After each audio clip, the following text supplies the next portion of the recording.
It's a changing, I think social media in one way has done us a disservice by Mm, people just posting things that make them look wealthy, happy, famous. yeah. But it also for me, it feels like it has exposed that some people have begun to share that the times when they were the most famous or the most wealthy were the most Mm, unhappiest for them, yeah. that it didn't satisfy at all. And I don't know that we heard a lot of that before as well. I think we certainly hear more of the other. But so you've started to develop Mm, some, and you've just been honest with this some theories that you feel like go in to what creates well-being for people.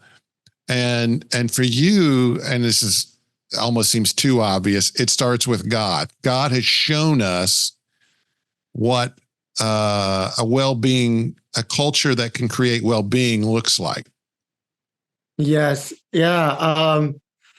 I like, we've been talking about well-being, and when I ask that, people don't know what that is, and their answers is so diverse. And when we talk about, like, this topic in the corporate training and things like that, it lands in the place that company has to fit to the diverse desires of people. So they have to fill the desires of all the desires of, they want to be rich, they want to be famous, they want to do this and that, to create the well-being space. The company or the leader has to kind of serve the other people's their selfish desire, I say. And like, no, that I don't think that's that. And like, if like you mentioned, like they could be rich, but they couldn't be unhappy.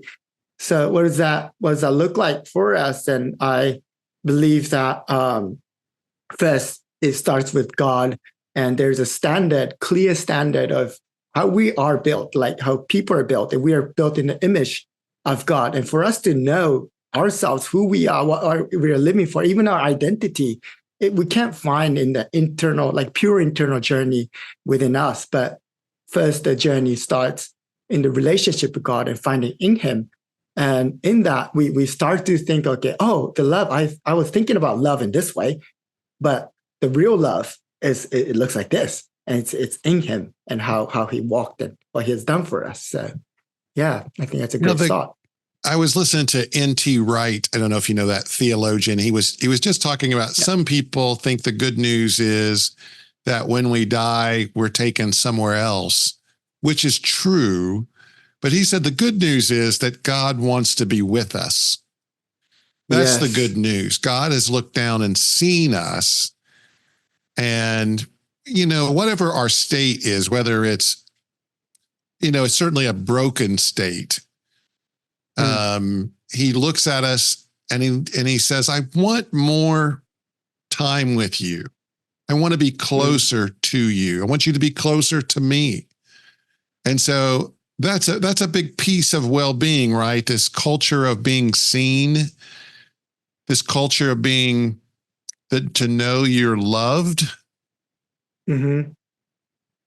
Yeah, and fully know that you're loved, and there's a peace in the midst of a chaos. So I could have peace because Mm. He is peace, and I'm in Him and with Him. And it's not God that we just see that's like a stone curved thing, but it's a living God that we could live with day to day basis and experience. And love is kind of in us, and we could feel that.